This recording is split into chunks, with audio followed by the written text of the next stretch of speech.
Oh, it's you again. So you want to know about the new Deftones album? Okay, stop asking. This is an all 77 review.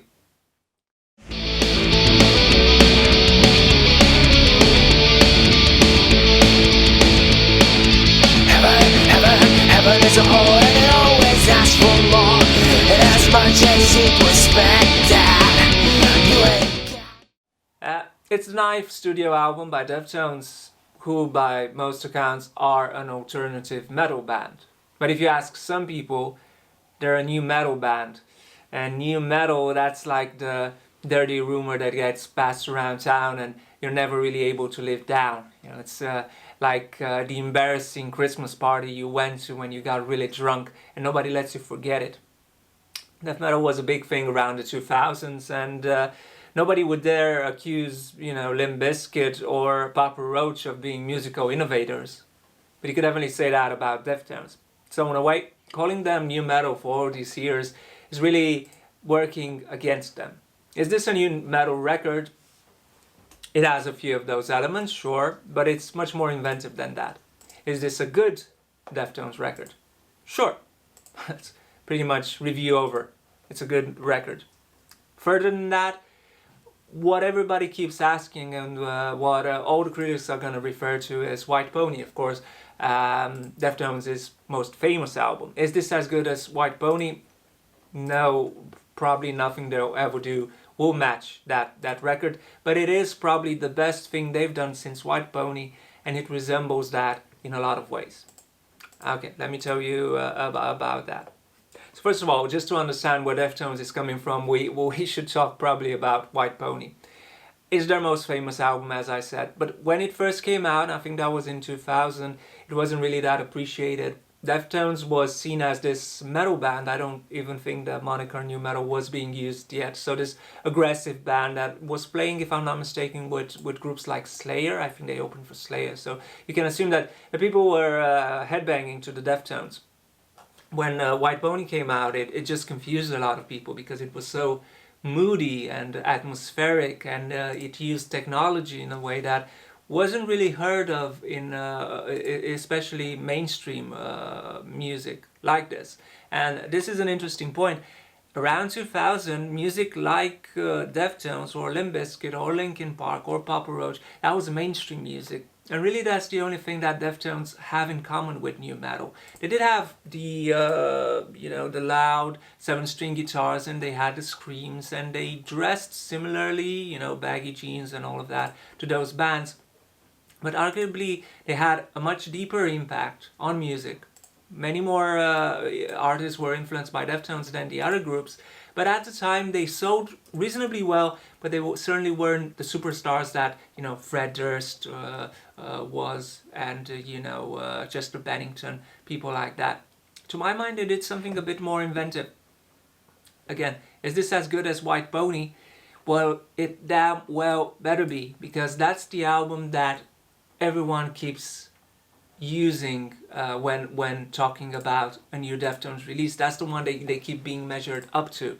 When they released their last album before this, Gore, a lot of people called it a disappointment. But it was another attempt by Deftones, and especially their chief songwriter and singer, Chino Moreno, to do something a bit more, I would say, oblique and artsy. In a way, this is art metal for all intents and purposes. I think at some point I actually asked him to describe what Gore was like, and he said it sounds like Pink. And I guess it does sound like Pink, and I guess they do think in terms of textures and in terms of colors. That's definitely something more artsy than many of their contemporaries would do. Now, let's talk about Ohms. Is it as good as White Pony? I answered that before. It's not as good as White Pony, but it does a really interesting balancing act. Because, well, it sounds like White Pony. So people looking for that are not going to be disappointed. But it doesn't sound like a copy of that album, which a lot of people have already made. There are plenty of Deftones copies, and you don't actually just need to look for them in America or the UK. All over Europe there are bands that sound like Deftones. So they managed to pull off this really interesting balancing act. It sounds experimental. It still sounds like Morrissey playing metal. It sounds like The Cure playing metal at times. It sounds modern. It has electronic flourishes.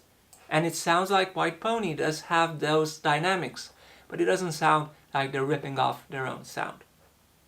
Genesis is the first tune off the record and one of the ones they've promoted most. It does have a video. It's an interesting track. It is metal, and I guess the part where you'd add alternative to that moniker is when these synths that remind you of 80s arena goth music kick in. Chino Moreno again has those kind of vocals that are not inspired just by metal musicians, but rather by people like Morrissey, I guess, maybe the Robert Smith, people he's admitted to admiring, he's admitted in the past to admiring. It's one of their strongest songs in years, and it's again that mixture of metal and strange 80s influence, maybe even a little bit of new wave in that. Ceremony is a very interesting track because it uses those loud, soft dynamics that were so important to Deftones in the beginning. If you remember when Deftones came out, or if you've seen documentaries about this, they were supposed to be the next great thing. This was just before new metal happened. So everyone thought, okay, this band could be Nirvana for the ages, for the 2000s. And a lot of that was due to the fact that they used those loud, soft dynamics that maybe the Pixies pioneered, or of course were one of the best at doing. Nirvana, of course, did that to great effect on most of their singles. Now it was Deftones' turn, but doing it in a slightly different, I would say, more eerie way. Ceremony is part of that canon. Next we have songs like Orantia, or Orantia, I'm not sure if I'm pronouncing that right. And that uses a lot of unexpected sounds, a lot of pretty melodies. There's Error with a lot of thick noises that just smash against the speaker. And The Spell of Mathematics, which you'll have to admit is one of the most Deftonesy sounding tracks they've ever recorded. And going back to what Chino Moreno says, how would you describe the music? And he'd just say a color. Deftones are more sonic painters than anything else. They're creating on these giant canvases, and even the aggression. I don't see it so much, in a similar vein to Korn or Limp Bizkit, where it's just, obvious aggression against certain issues, just people wanting to punch their fist against the walls. It sounds more like a painter or somebody creating a giant canvas, a giant soundscape. And these sounds, they're the most pronounced elements that you can add to that design. This is really the interesting thing. If you could complain about Deftones in any way on their recent albums, is that while they created great material, a lot of times it felt like the band members were pulling in different directions, or they weren't all interested on what the band was pursuing at that time. Ohms is different. Ohms sounds like a group where everybody's contributing and where everybody is in on the general plan. It basically has captured Deftones' attention once more, and it's holding it really firm. Pompeii, again, a perfect title for the Deftones catalog and a perfect historical theme to be covered by the band. Features Chino Moreno's famous screams, and it showcases the fact that he's lost little of his vocal range in the years following White Pony, which is not something you could say about many of his contemporaries, the ones that could really sing at least. The Link is Dead is not one of my favorites. It's, let's call it bizarro metal, much like Tool has provided on their last record, but Radiant City, with its riffs and its blood-curdling screams, they recall Deftones of old and basically their best material, much like Headless, that goes in a few different unexpected directions, which really is the mark of Deftones from their album Adrenaline onwards. This is a group that doesn't only make aggressive music, but they seem to plot it in a way that is very surprising. Their strategy for making music is much more complex than most of their peers. Finally, Ohms, the title track, is the one that ends the album, and it is one of the strongest on the release. Again, they're playing with textures, they're playing with this aggressive nature of the band, and they've rarely sounded better. I guess what Deftones always needed was to be excited and energized. What they do here, and it's more obvious here than on previous records, is they steal, but they steal in a very smart and creative way. Deftones, they're clearly fans of a lot of music, and a lot of music that is rarely associated with metal or with alternative metal. But like groups from the 90s like Primus or Tool that stick up for doing things differently, Deftones are much the same. So where does Ohms leave us, and where does it leave Deftones? Well, it leaves us, at least at all 77, thinking this is one of the most enjoyable records in their career.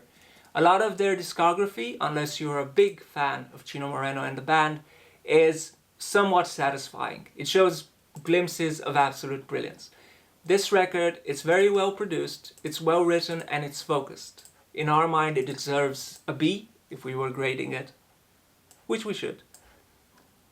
What does it do for the Deftones and their career? Well, I think it certainly puts them back on path. Sure, in a way, because of the sound of the record, they're admitting to the fact that they're now, let's use the famous phrase, elder statesmen of rock. They're going back to their roots, and in fact Deftones are getting ready to release a remix album of White Pony in the near future. I think it's called Black Stallion. Ha ha ha. That should be good. But they're basically admitting that was a high point in their career. But they're also showing you that, look, they still have a lot of interesting ideas that stray far away from what people may expect of Deftones. What am I expecting they'll do in the future? I think they can still produce some great music that is actually surprising, but that does not take away from what their fans expect of the band. I think they'll retain much of their fan base. I think they can still make great, surprising rock and roll, or alternative metal, if you prefer to call it that. And I think it's one of the best in their discography. Yeah, so you wanted to know about the Deftones' new album? There it is. Now, leave me alone.